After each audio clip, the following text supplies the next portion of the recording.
Hi everyone, welcome back to Dev speed classes. मैं वरुण त्यागी अपनी इस क्लास में आप सभी का बहुत बहुत स्वागत करता हूं। बच्चों, आज की इस वीडियो में मैं आपके सामने मोस्ट इंपॉर्टेंट टॉपिक लाया हूं, जिस टॉपिक का नाम है नेशनल इनकम। राइट, ये टॉपिक आपके एग्जाम में मिनिमम 10 मार्क्स में आता है और मैक्सिमम 14 मार्क्स में आता है। राइट, तो अगर आप अपने 14 मार्क्स को गेन करना चाहते हो और प्रॉपरली गेन करना चाहते हो तो मेरी इस वीडियो को आप जरूर देखना।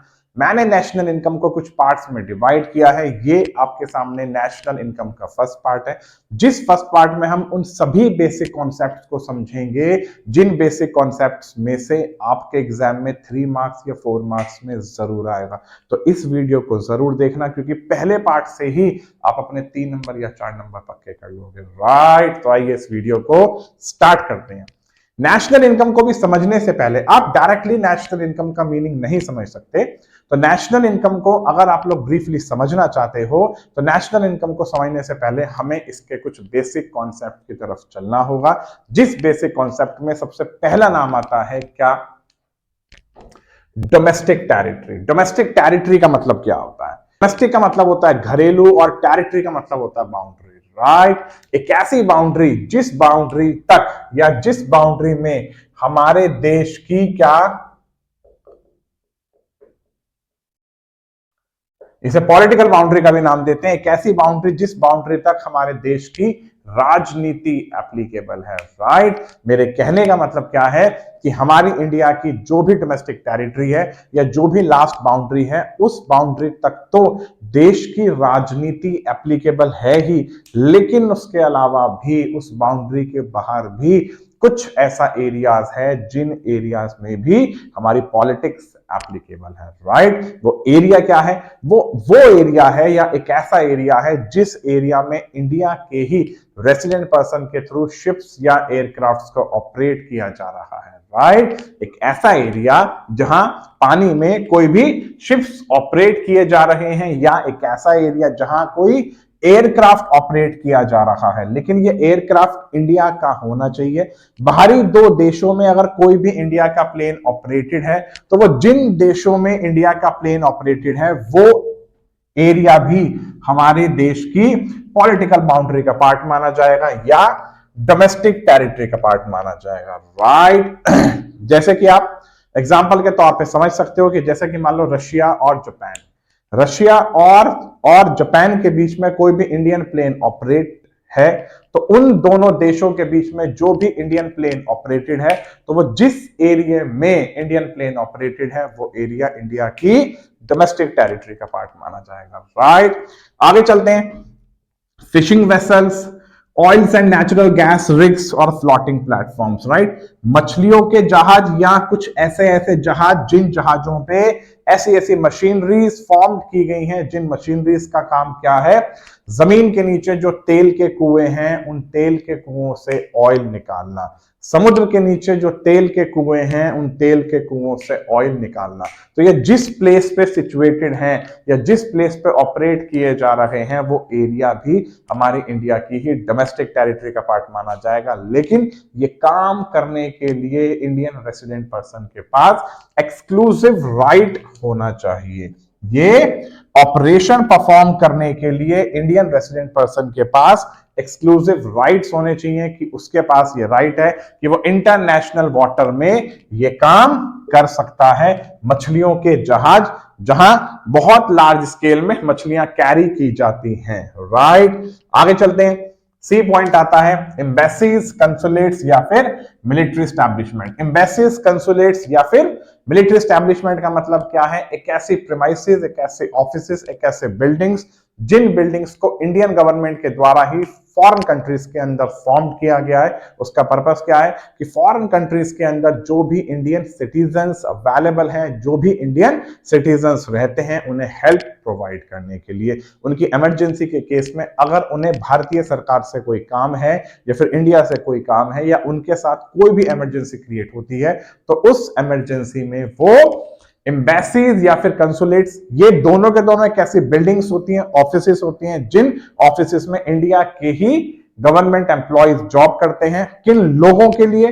उन लोगों के लिए जो लोग बाहरी देश में हमारे भारत के ही सिटीजन्स रहते हैं, उन लोगों को अगर कोई भी किसी भी टाइप की हेल्प की रिक्वायरमेंट होती है तो उस हेल्प को पूरा करने के लिए, राइट। किसी को मान लो पासपोर्ट इशू करवाना है, वीजा इशू करवाना है, या कोई भी ऐसी वैसी जो भी उनके सामने प्रॉब्लम्स आती है, वो उन सभी प्रॉब्लम्स को लेके जा सकते हैं इन लोगों के पास। तो ये भी जिस एरियाज के अंदर एम्बेसीज हैं, जिन एरियाज के अंदर कंसुलेट्स हैं, उन एरियाज को भी हम लोग क्या नाम देंगे, इंडिया की ही डोमेस्टिक टेरिटरी का पार्ट माना जाएगा, राइट। तो ये बेसिक कॉन्सेप्ट आपके लिए समझना जरूरी है, क्योंकि आपको नेशनल इनकम निकालनी है, तो नेशनल इनकम को निकालने से पहले आपको डोमेस्टिक इनकम निकालने की भी रिक्वायरमेंट होगी, और डोमेस्टिक इनकम को निकालने से पहले आपको पता होना चाहिए कि what is the meaning of domestic territory, right. आगे चलते हैं नेक्स्ट बेसिक कॉन्सेप्ट में, जिसका नाम है फैक्टर इनकम। फैक्टर इनकम क्या होती है? फैक्टर इनकम वो इनकम होती है जो इनकम रिसीव की जाती है फैक्टर सर्विसेज प्रोवाइड करके। जब एक इंसान अपने फैक्टर्स ऑफ प्रोडक्शंस को यूज करता है, फैक्टर ऑफ प्रोडक्शन का मतलब होता है पैसा कमाने का जरिया, राइट, जिसमें मेनली नाम आते हैं लैंड, लेबर, कैपिटल और एंटरप्रेन्योरशिप। एक पर्सन के पास जमीन है, उसने अपनी जमीन से रेंट कमाया, राइट, तो यानी कि उसने अपनी जमीन को किसी सेकंड पर्सन को राइट यूज करने का राइट दिया, तो उस पर्सन ने अपनी जमीन का यूज करके सेकंड पर्सन को कोई भी सर्विसेज प्रोवाइड करी, जिसके बदले में उसने कोई रेंट रिसीव किया, तो ये रेंट का अमाउंट क्या हुआ? Factor income. एक इंसान लेबर बेसिस पे जॉब करता है, वहां से उसने वेजेस अर्न की, तो वो वेजेस क्या है उस पर्सन के लिए? Factor income. एक इंसान के पास पैसा है, एक इंसान ने अपनी कोई भी इन्वेस्टमेंट की है, वो इंसान का मतलब इंडिविजुअल पर्सन हो सकता है, या कोई भी कंपनी हो सकती है, या कोई फर्म हो सकती है, उसके पास पैसा था, उसने अपना पैसा कहीं इन्वेस्ट किया, इन्वेस्ट करने से उसने इंटरेस्ट इनकम कमाई, तो वो इंटरेस्ट इनकम भी क्या है? Factor income. एंटरप्रेन्योरशिप कोई भी कंपनी है, या कोई भी फर्म है, या कोई भी प्रोडक्शन हाउस है, जिसके थ्रू राइट कोई भी प्रॉफिट कमाया गया है, तो अगर कोई भी प्रोडक्शन कंपनी प्रॉफिट कमाती है, तो वो प्रॉफिट का पार्ट भी क्या माना जाएगा? फैक्टर इनकम माना जाएगा। तो फैक्टर इनकम का मतलब एक ऐसी इनकम जो इनकम कमाई जा रही है फैक्टर्स ऑफ प्रोडक्शंस को यूज करके। कैसे? जब एक पर्सन कोई भी फैक्टर सर्विसेज प्रोवाइड करता है, राइट, तो आप इन 4 तरीकों से ही पैसा कमा सकते हो, राइट। दूसरी बात, फैक्टर इनकम एक ऐसी इनकम होती है जो इनकम हमेशा से नेशनल इनकम में शामिल की जाती है। हमेशा याद रखना कि फैक्टर इनकम के बाद एक और कॉन्सेप्ट आएगा, ट्रांसफर इनकम। ट्रांसफर इनकम को नेशनल इनकम में शामिल नहीं किया जाता, लेकिन फैक्टर इनकम को नेशनल इनकम में शामिल किया जाता है, राइट। अब चलते हैं इसी वीडियो को आगे कंटिन्यू करते हैं। मैं बोर्ड रब करता हूं, देन मैं आपको समझाता हूं क्या कि ट्रांसफर इनकम क्या होती है। क्लियर है? आइए कंटिन्यू करते हैं इस वीडियो को, जिसमें हम समझेंगे ट्रांसफर इनकम का मीनिंग क्या होता है, राइट। देखिए ट्रांसफर इनकम का मतलब क्या है। ट्रांसफर इनकम एक ऐसी इनकम होती है जो इनकम रिसीव की जाती है बिना किसी सर्विसेज को प्रोवाइड करे।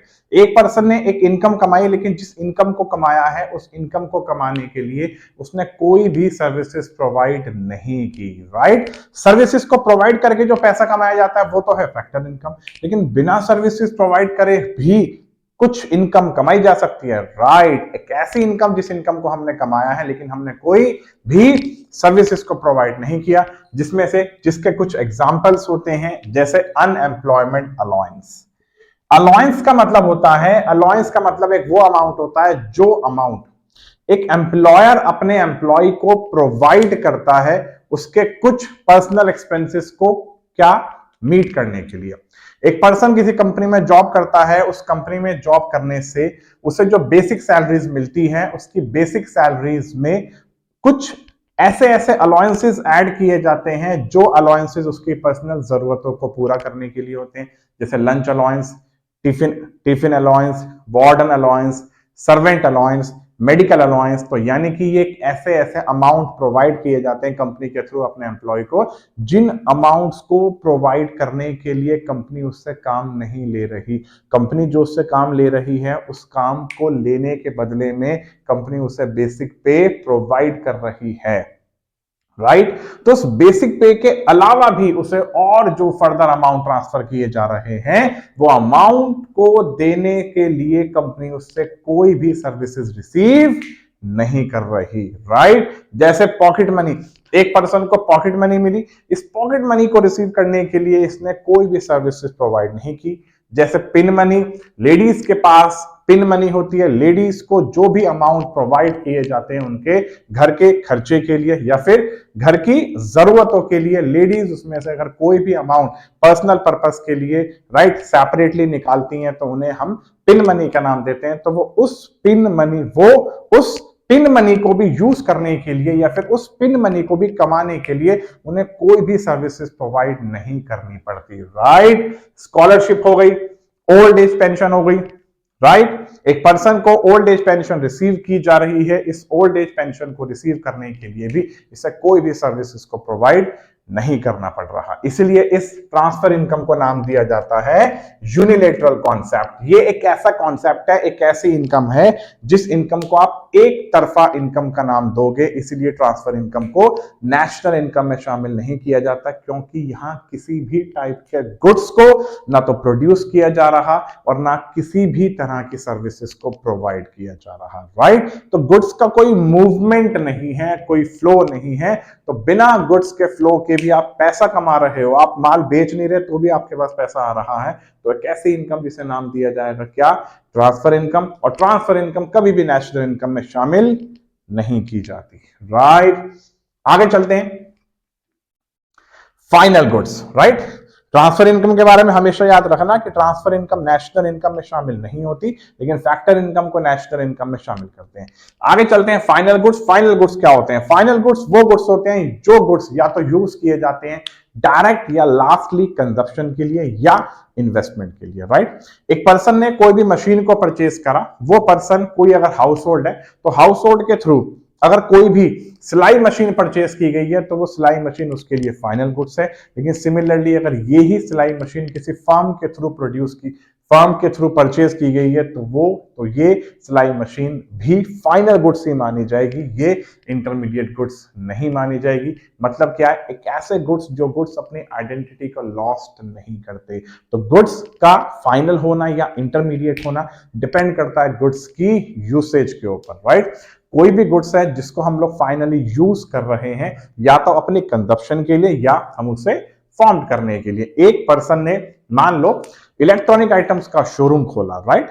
उस इलेक्ट्रॉनिक आइटम के शोरूम में भी उसने 4-5 तरह के अपने अलग अलग एसीज लगाए हुए हैं अपने पर्सनल यूज के लिए, तो वो एसी उसके लिए फाइनल गुड्स कहलाएंगे। लेकिन अगर वो ही एसी उसने कुछ परचेज किए गए हैं या उसके थ्रू लगाए गए हैं फर्दर रीसोल्ड के लिए, तो वो उसके लिए इंटरमीडिएट गुड्स माने जाएंगे, राइट। तो इंटरमीडिएट गुड्स वो गुड्स होते हैं जो गुड्स यूज किए जाते हैं या तो फर्दर ट्रांसफॉर्मेशन के लिए या रीसोल्ड के लिए, राइट। तो उसके शोरूम में 10 एसी बेचने के लिए हैं और 4 एसी अपने शोरूम के अंदर लगे हुए हैं ठंडक प्रोवाइड करने के लिए, कूलिंग प्रोवाइड करने के लिए, तो वो 4 एसी फाइनल गुड्स माने जाएंगे। और वो जो 10 एसी बेचने के लिए उसने परचेज किए हैं तो वो 10 एसी उसके लिए इंटरमीडिएट गुड्स माने जाएंगे, राइट। यहां भी एसी ने अपनी आइडेंटिटी को लॉस्ट नहीं किया, राइट। लेकिन जो गुड्स फर्दर रीसोल्ड पर्पस के लिए है हम उसे इंटरमीडिएट गुड्स का नाम देते हैं। और इस बात को भी याद रखना, लेकिन वो एसी,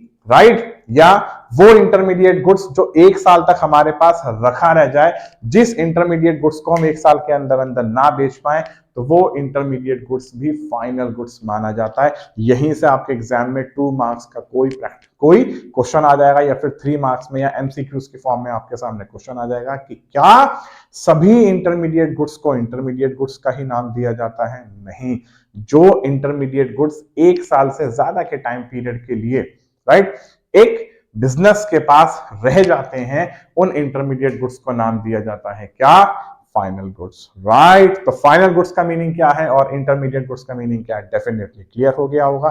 फाइनल गुड्स वो गुड्स होते हैं जो गुड्स यूज किए जाते हैं या तो for the purpose of consumption या for the purpose of investment. लेकिन इंटरमीडिएट गुड्स वो गुड्स होते हैं जिनका यूज किया जाता है या तो रीसेल के लिए या फर्दर ट्रांसफॉर्मेशन के लिए। आपने बहुत से एग्जांपल्स पढ़े होंगे जिनमें एग्जांपल्स में आता है चीनी और दूध। अगर दूध यूज करता है हाउस होल्ड तो वो दूध उसके लिए फाइनल गुड्स माना जाएगा। लेकिन अगर यही दूध यूज करते हैं स्वीट्स मेकर, राइट, या फिर कोई भी हलवाई की शॉप, तो वो दूध को यूज करके कोई भी स्वीट बनाता है, कोई मिठाई बनाता है, तो वो दूध उसके लिए इंटरमीडिएट गुड्स माना जाएगा क्योंकि उस दूध ने अपनी आइडेंटिटी को लॉस्ट कर दिया। सिमिलरली चीनी है, किसी हाउस होल्ड ने परचेज करी, हाउस होल्ड ने चीनी को परचेज करा, कंज्यूम करा, डेट्स इट, चीनी खत्म, तो वो चीनी क्या मानी जाएगी? Final goods. लेकिन अगर वही चीनी कोई स्वीट मेकर परचेज करता है तो वही चीनी उसके लिए क्या मानी जाएगी? Intermediate goods. तो कोई भी गुड्स अगर फाइनल है या इंटरमीडिएट डिपेंड करता है उसके यूज के ऊपर। क्लियर है? आगे चलते हैं। अगला पॉइंट आता है gross investment. Right, gross investment का मतलब क्या है?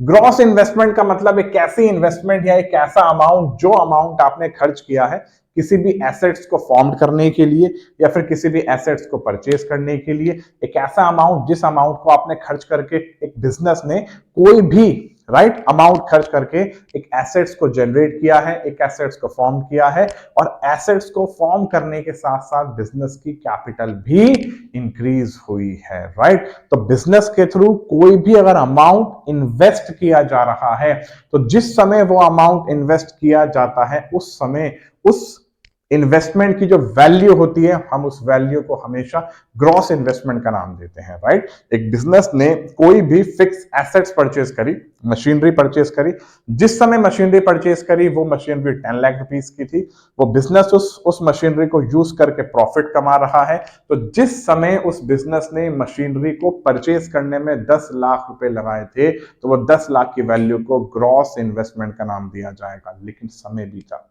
समय के बीतने के बाद क्या हुआ, या उस मशीनरी में कोई भी कमियां आ गई, लेकिन कमियां आने के बाद और समय के बीतने के बाद उसकी वैल्यू में डेफिनेटली गिरावट आएगी। तो जैसी वैल्यू में गिरावट आएगी, तो जितनी भी गिरावट आएगी, तो उस गिरावट के बाद जब आप उसकी वैल्यूएशन करोगे तो जो वैल्यू निकल के आएगी उसे क्या माना जाएगा? Net investment. राइट, तो वो मशीनरी 10 लाख की थी, 10 लाख के ऊपर मान लो 20,000 का डेप्रिसिएशन लगा, तो 10 लाख के ऊपर 20,000 का डेप लगने के बाद उसकी वैल्यू कितने की आई? 9 लाख, 9,80,000। राइट, कितने की आई? 9,80,000। तो मुझे 9,80,000 की जो वैल्यू है उस 9,80,000 को क्या नाम दिया जाएगा?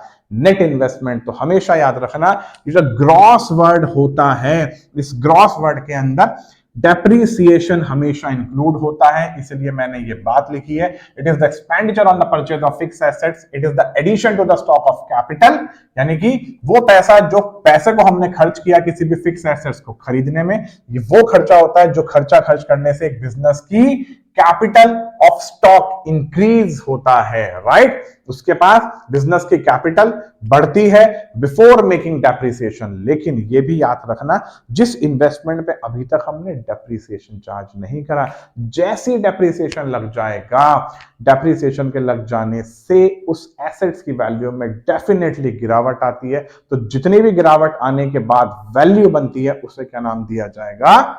नेट वैल्यू का। तो ग्रॉस में से डेप्रिसिएशन माइनस कर दो, एक हमने मशीनरी परचेज करी थी 10 लाख की थी, उसमें से 20,000 माइनस करे, आंसर आया 9,80,000। तो ये 9,80,000 की क्या मानी जाएगी? Net investment. तो हमेशा याद रखना, जो नेट वैल्यू होती है, नेट हमेशा कब आएगी? जब ग्रॉस में से डेप्रिसिएशन को माइनस करोगे। बता देता हूं, यहां ग्रॉस है, यहां नेट है। आपको ग्रॉस के बाद अगर नेट को फाइंड आउट करना है, आपके पास ग्रॉस अवेलेबल है, आपको नेट फाइंड आउट करना है, तो डैप को माइनस कर देना। आपके पास नेट वैल्यू अवेलेबल है और आपको ग्रॉस निकालनी है, तो नेट अवेलेबल है, ग्रॉस निकालने के लिए डैप को प्लस कर देना। जब इसके प्रैक्टिकल क्वेश्चन कराऊंगा बहुत ब्रीफली समझाऊंगा। राइट, अब इस वीडियो को आगे कंटिन्यू करते हैं, जिसमें हम समझेंगे net indirect tax, NFIA, subsidies, factor cost और मार्केट प्राइस। राइट, तो इस वीडियो में निरंतर बने रहिएगा। मिलता हूं बहुत जल्द। आइए अब चलते हैं, इस वीडियो को आगे कंटिन्यू करते हैं, जिस वीडियो में हम समझेंगे नेट इनडायरेक्ट टैक्स। राइट, आ जाओ स्टार्ट करते हैं। नेट इनडायरेक्ट टैक्स का मतलब क्या होता है कि इनडायरेक्ट टैक्स में से सब्सिडीज को माइनस कर दो। तो आपको पता होना चाहिए कि भैया इनडायरेक्ट टैक्स का मतलब क्या होता है। आपको पता होना चाहिए कि इनडायरेक्ट टैक्स का मतलब क्या होता है। इनडायरेक्ट टैक्स का मतलब एक ऐसा टैक्स जो टैक्स कैलकुलेट किया जाता है किसी भी प्रोडक्ट की वैल्यू के ऊपर, जिस प्रोडक्ट को आप बना रहे हो, मैन्युफैक्चर कर रहे हो या सोल्ड कर रहे हो। राइट, इनडायरेक्ट टैक्स कभी भी एक पर्सन की इनकम पे कैलकुलेट नहीं किया जाता। इनडायरेक्ट टैक्स कैलकुलेट किया जाता है एक प्रोडक्ट की वैल्यू के ऊपर। राइट, कोई कंपनी है, उसने 1,000 रुपए का प्रोडक्ट बनाया, उस 1,000 रुपए के प्रोडक्ट को बनाने के बाद उसे मार्केट में बेचने से पहले उस पर्सन को उसके ऊपर एक्साइज ड्यूटी पे करनी होगी, राइट। तो एक्साइज ड्यूटी उस प्रोडक्ट की वैल्यू में शामिल होगी। तो एक्साइज ड्यूटी, ड्यूटी भी क्या होती है, ड्यूटी भी एक तरह की टैक्स ही होता है। ड्यूटी कह लो या टैक्स कह लो, बात एक ही है। लेकिन जब किसी भी प्रोडक्ट की वैल्यू के ऊपर टैक्स कैलकुलेट किया जाता है तो वहां नाम यूज किया जाता है ड्यूटी का, राइट। तो मेरे कहने का मतलब है कि एक कंपनी ने 1000 रुपए का प्रोडक्ट बनाया, 1000 रुपए का प्रोडक्ट बनाने के बाद मैं आपसे ये कह रहा हूं कि उसकी टोटल कॉस्टिंग 1000 रुपीज की है। 1000 रुपीज की कॉस्टिंग को कैलकुलेट करने के बाद अब वो उसकी कॉस्टिंग में अपना प्रॉफिट मार्जिन ऐड करेगा। मान लो उसने अपना प्रॉफिट मार्जिन ऐड कर लिया 400 रुपए, राइट। तो अब उसकी वैल्यू कितनी हो गई, 1400, राइट। अब तो 400 रुपए का उसने अपना एक प्रॉफिट मार्जिन डिसाइड कर लिया मार्केट सिचुएशंस या फिर मार्केट को देखते हुए उस 1000 रुपए की वैल्यू पे, राइट। अब अगर उसे बेचने से पहले एक्साइज ड्यूटी पे करनी होगी तो उस वैल्यू, उस 1000 रुपए का जो भी प्रोडक्ट है, अब उसकी वैल्यू बन गई 1100 रुपए। 1100 में ऐड किया जाएगा 400, तो यानी कि अब उसकी नेट वैल्यू बन गई, या उसकी आप कह सकते हो कि उसकी वैल्यू बन चुकी है 1500 रुपए, राइट। अब 1500 रुपए की उसकी वैल्यू बन गई। लेकिन इंडियन गवर्नमेंट कहती है कि अगर आपको किसी भी पर्सन को ये सामान बेचना है तो इस सामान को आप हमेशा टैक्स पे ही बेचोगे। यानी कि कोई भी बायर अगर इसे परचेज करेगा तो उसे इसे परचेज करने के लिए क्या आपको जीएसटी पे करना होगा, आपको टैक्स पे करना होगा।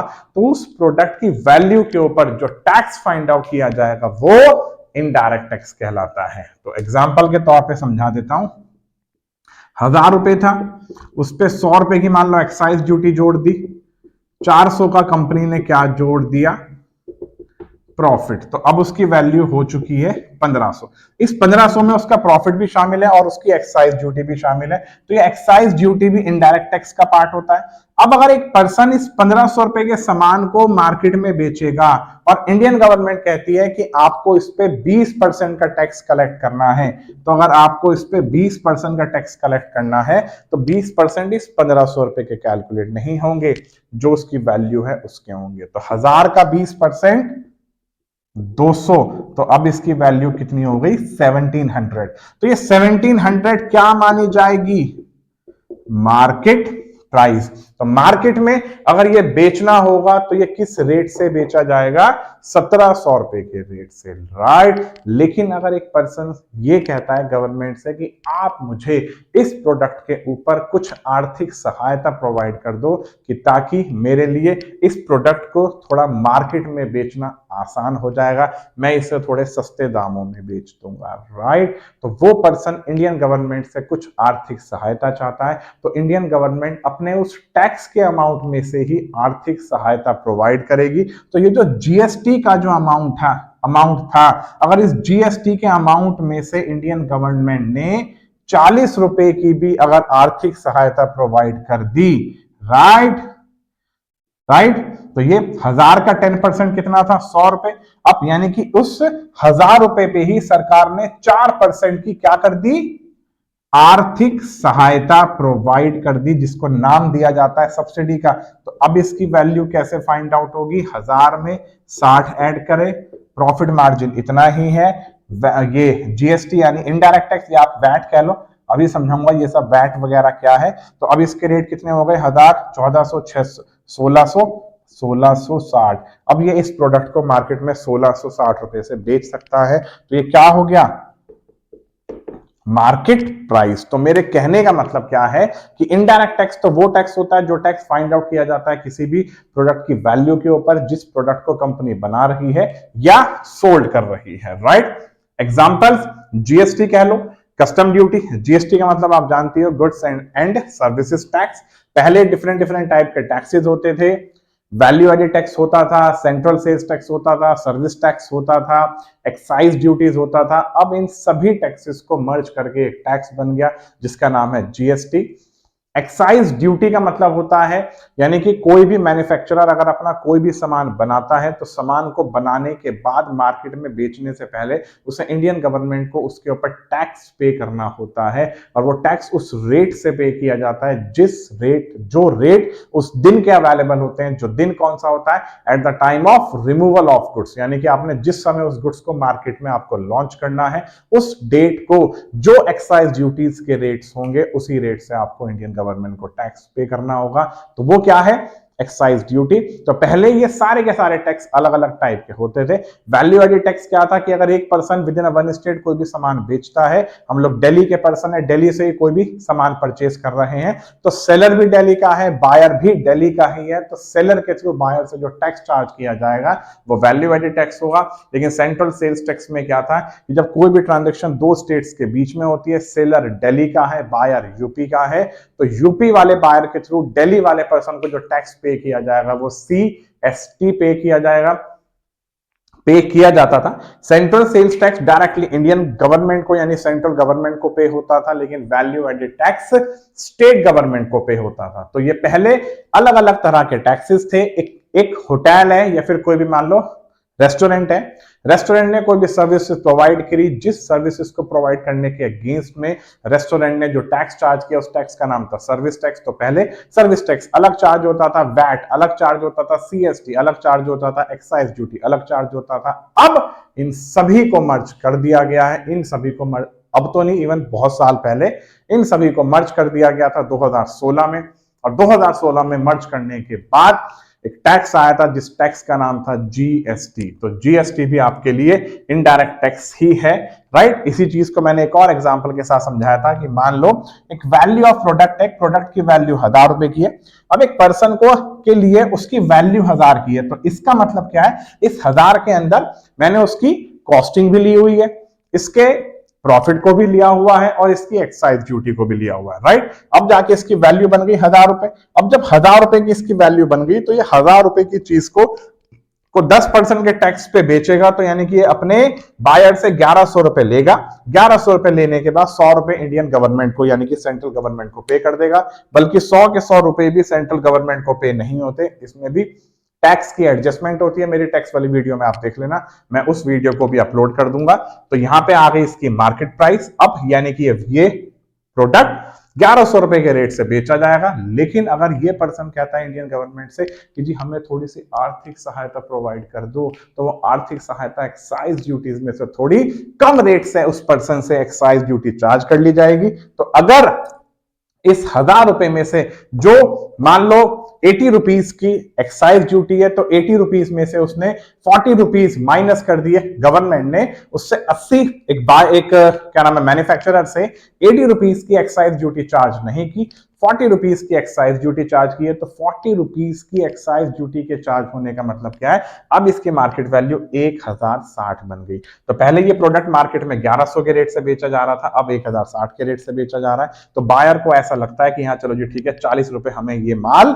सस्ता मिल रहा है, तो हम तो इस शॉप से लेंगे जहां से हमें ये माल सस्ता मिल रहा है, राइट। तो ये जो मैं आपको वैल्यू का नाम दे रहा हूं 1000 रुपए की, इसी को नाम दिया जाता है फैक्टर कॉस्ट। तो फैक्टर कॉस्ट का मतलब क्या होता है कि कोई भी मैन्युफैक्चरर अपना जो भी प्रोडक्ट प्रोड्यूस कर रहा है, उस प्रोडक्ट को प्रोड्यूस करने में जो खर्चा आया प्लस उसका प्रॉफिट मार्जिन प्लस उसके ऊपर जो टैक्स यानी कि एक्साइज ड्यूटीज वगैरह, या जरूरी नहीं है कि आप उसके अंदर एक्साइज ड्यूटी को आप उसके अंदर शामिल करो ही करो, लेकिन फैक्टर कॉस्ट का मतलब ये होता है कि एक प्रोडक्ट की वैल्यू प्लस उस प्रोडक्ट की वैल्यू में जब उसका प्रॉफिट मार्जिन फिक्स होता है, हम उसे नाम देते हैं किस चीज का? फैक्टर कॉस्ट का। तो value of product including profit but exclude indirect tax, क्योंकि एक्साइज ड्यूटी भी इनडायरेक्ट टैक्स का ही पार्ट होता है। तो आप ये चीज मान सकते हो। अगर मैं आपसे ये भी कहूं कि इस वाले एग्जांपल में फैक्टर कॉस्ट क्या है, तो 1000 रुपए में आप 400 को जोड़ देना, ये 1400 रुपए क्या माना जाएगा?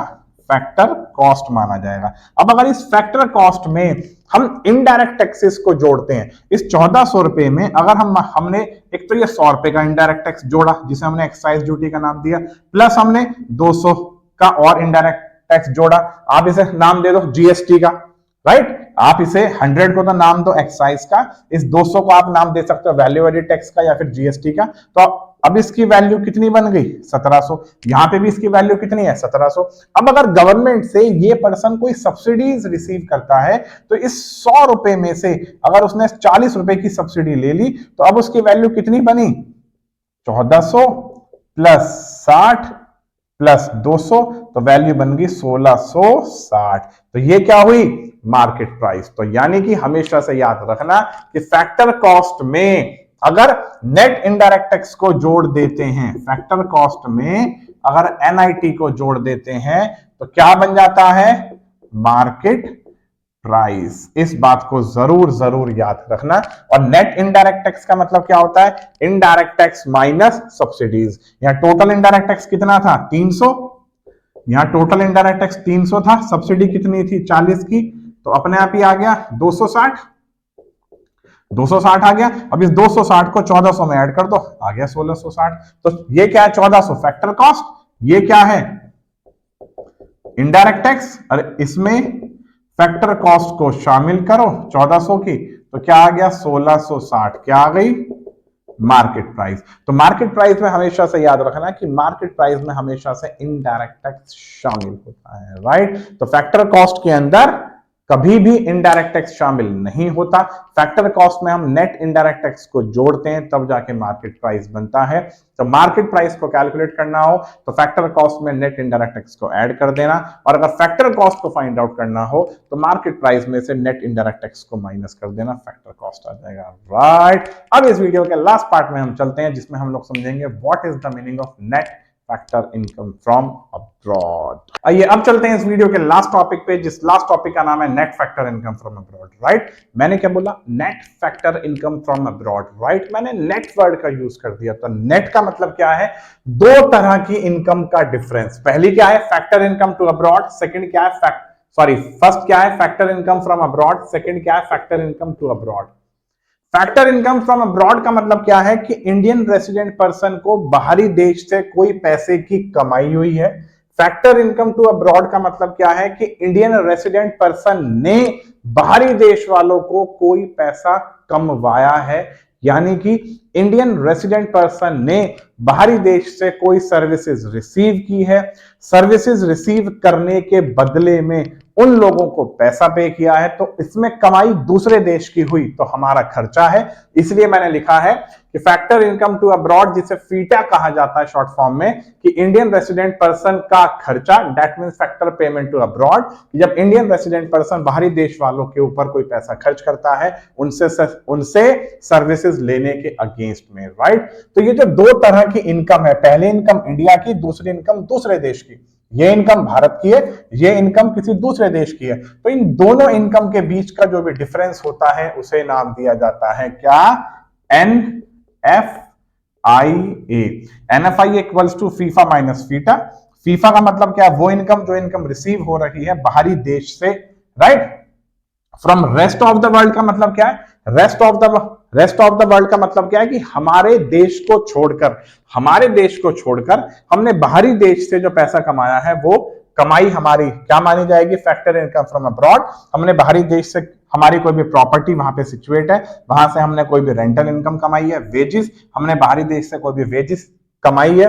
वेजिस तो खैर फालतू की बात है, राइट। वेजिस का मतलब होता है मजदूरी। एक इंसान बाहरी देश में जो मजदूरी करने जाएगा क्या, लेकिन हाँ इंडिया के अंदर मजदूरी सस्ती होती है, तो बाहरी देशवासी या फॉरेन कंट्रीज की कंपनी इंडिया से भी क्या मजदूर हायर कर सकते हैं, राइट।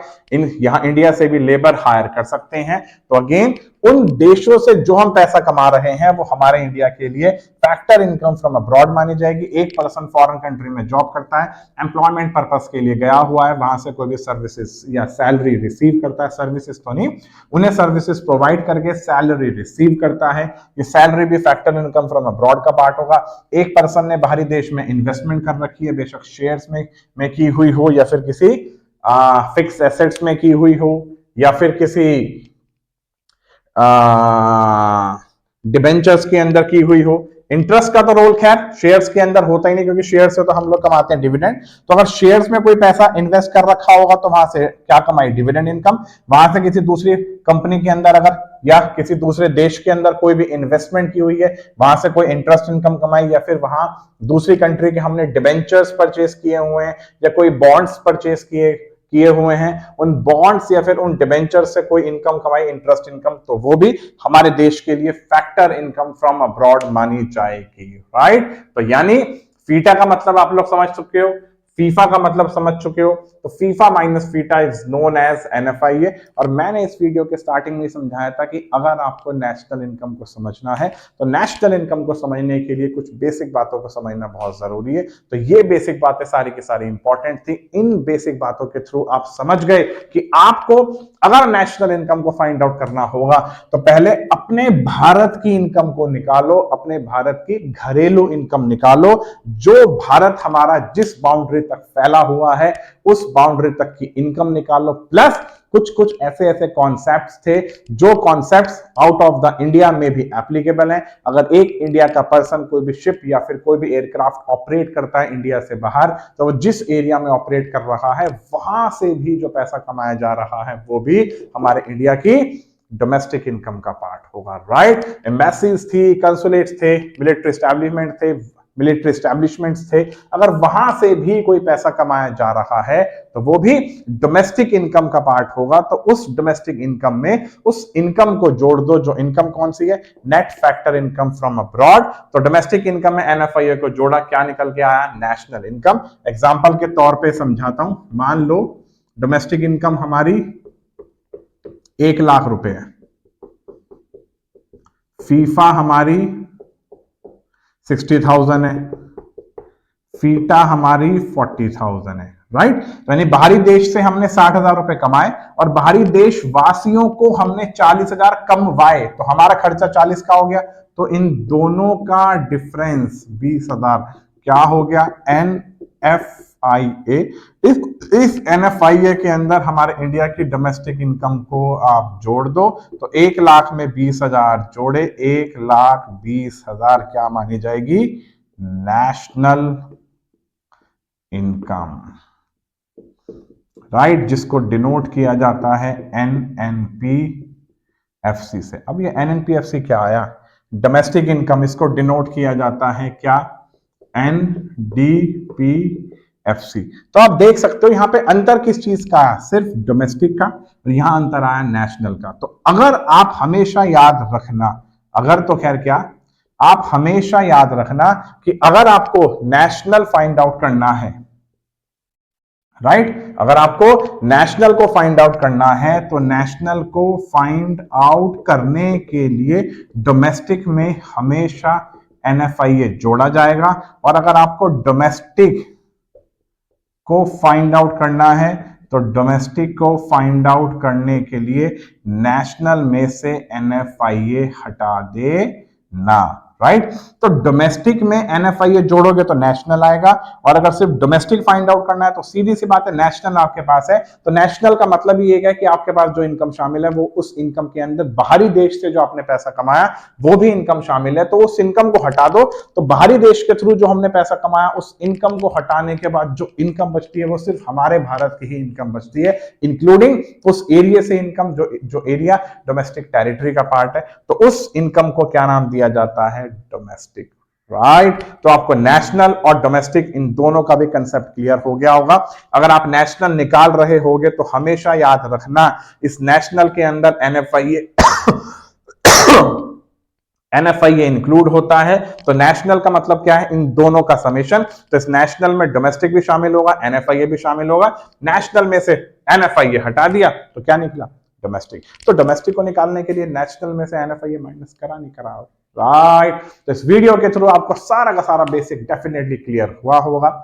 इस बेसिक में मैंने कुछ छोटी छोटी सी बातें हटवाई हैं, वो सॉरी समझाई नहीं है, जैसे रेसिडेंट क्या होता है, सिटीजनशिप क्या होती है, सिटीजन क्या है, कंजप्शन गुड्स क्या है, कैपिटल गुड्स क्या है, ये सब बातें मैंने आपको नहीं समझाई। मैंने वो ही बातें समझाई हैं जिन बातों को आपको समझना नेशनल इनकम को फाइंड आउट करने के लिए बहुत ज्यादा जरूरी था। जो बातें मैंने आपको नहीं समझाई, इन सभी बातों के लिए छोटी सी सेपरेट सी आपके सामने एक और वीडियो लेके आ जाऊंगा। उस वीडियो में मैं इन सब बातों को समझा दूंगा। राइट, ये नेशनल इनकम का फर्स्ट पार्ट था, जिस फर्स्ट पार्ट में मैंने आपको समझाया सारा का सारा बेसिक कंसेप्ट। अब नेशनल इनकम का ही एक सेकंड पार्ट लेके आऊंगा, जिस सेकंड पार्ट में हम टोटली कंसेप्ट क्लियर कर देंगे किस चीज का, national income and related aggregates. मैं आपको वहां समझाऊंगा कि ये जीडीपीएमपी यानी gross domestic product at market price क्या है, GDPFC gross domestic product at FC क्या है। तो ये जीडीपीएमपी, जीडीपीएफसी, एनडीपीएफसी, एनडीपीएमपी ये है क्या, ये क्या बवाल है, इस वीडियो के सेकंड पार्ट में या इस नेशनल इनकम के सेकंड पार्ट में आपको डेफिनेटली क्लियर हो जाएगा। राइट, तो बच्चों मिलता हूं बहुत जल्द एक और नई वीडियो के साथ। Thanks for watching and keep watching. Good bye.